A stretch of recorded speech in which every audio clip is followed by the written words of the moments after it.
Sean bienvenidos a este que es el video número 2, correspondiente a la explicación de los temas y pasos a realizar en la evidencia 2 del manual de prácticas denominado la hoja de cálculo y sus operaciones. El día de hoy vamos a aprender la diferencia entre referencias absolutas y relativas dentro de una hoja de cálculo. Las referencias a las celdas pueden ser absolutas, pueden ser relativas o bien mixtas, que sería una mezcla entre absolutas y relativas. Referencias absolutas. Si copiamos una fórmula con referencias absolutas, la fórmula no variará.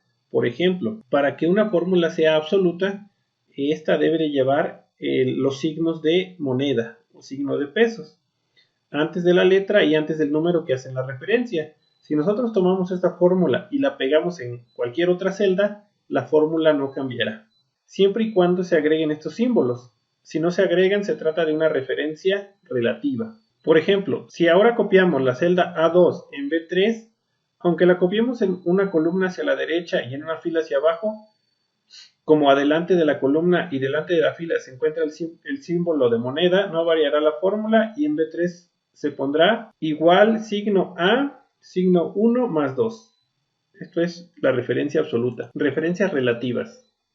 Si ahora copiamos la celda A2 en B3, como la copiamos una columna hacia la derecha y en una fila hacia abajo, la fórmula cambiará por igual B2 más 2. Lo que variará es la referencia a la celda A1.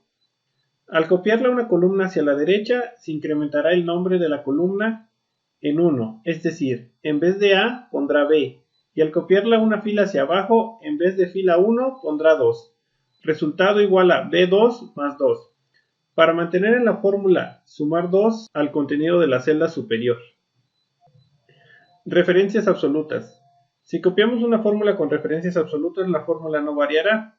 Por ejemplo, si ahora copiamos la celda A2 en B3, aunque la copiemos una columna hacia la derecha y en una fila hacia abajo, como delante de la columna y delante de la fila, se encuentra el símbolo de moneda, no variará la fórmula y en B3 pondrá la misma fórmula que tenemos en A2. Entonces, de ahí la importancia de utilizar referencias absolutas o relativas. Si queremos que la fórmula no cambie, vamos a usar una referencia absoluta. Y si queremos que cambie y se vaya ajustando dependiendo de la ubicación, usaremos referencias relativas. Okay, aquí está un análisis de la fórmula a utilizar en la práctica, que ahorita voy a proyectar la práctica.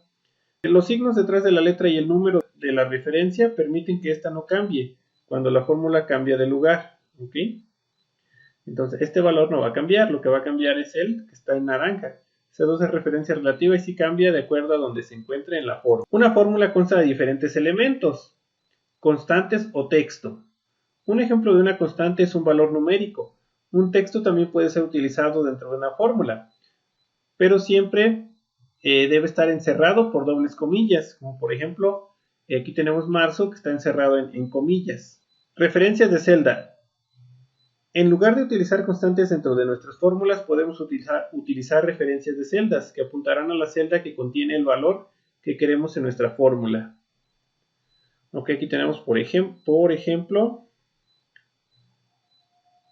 la referencia A1 más la referencia B1. Va a sumar el valor que esté en A1 más el que esté en B1 y el resultado obviamente aquí nos daría 3 en este ejemplo. Los operadores utilizados en Calc son los mismos operadores matemáticos que conocemos, como el símbolo más para la suma, el asterisco para la multiplicación, y dentro de Calc también podemos realizar diferentes funciones que ya están preestablecidas. Por ejemplo, podemos usar la función suma, seleccionar un rango y lo que nos devolverá esta función es la suma de ese rango. Ok, vamos a revisar la práctica. Esta es la evidencia 2, referencias absolutas y relativas. Y nos pide realizar las 10 tablas de multiplicar utilizando fórmulas y una referencia absoluta. Recuerda, para que una fórmula sea absoluta debes utilizar el signo de moneda y la celda a tomar como referencia. Aquí nos da el ejemplo de cómo ustedes lo pueden realizar. Los valores los van a insertar en esta parte. E incluso aquí nos da el ejemplo de la fórmula, que será igual a 2 absoluta por C2 relativa. Una vez que ya tenemos esa fórmula, desplazamos hacia abajo y se tienen que llenar las demás casillas. Ustedes tienen que completar las 10 tablas de multiplicar. Ya realizamos el análisis de la fórmula que se va a utilizar. Nos pide aplicar formato, color de fondo, formato de letra, de tal forma que tenga una vista atractiva para el público. Nos pide cambiar el nombre de la hoja de cálculo, donde acabamos de realizar las tablas de multiplicar, por tablas con referencia absoluta. Dice, trabaja en una nueva hoja y nómbrala elementos de una fórmula. 5. Ahora como título escribe lo siguiente, elementos de una fórmula. Y llena la tabla como sigue. Aquí tendrán que identificar cuáles son los elementos de una fórmula, escribir su definición y un ejemplo de ellos. Aplica bordes y formato para que tu nueva tabla sea lo más parecido posible a la tabla anterior.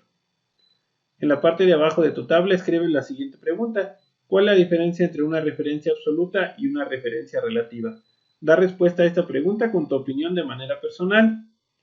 Y el último paso nos pide guardar la evidencia utilizando la nomenclatura que ya vimos en la práctica 1, que son sus iniciales y las letras EV2, que estaremos abreviando evidencia 2. Entrega la tarea con tu docente, como haya sido solicitada. Para este curso estamos utilizando para entrega de actividades lo que es la plataforma Classroom.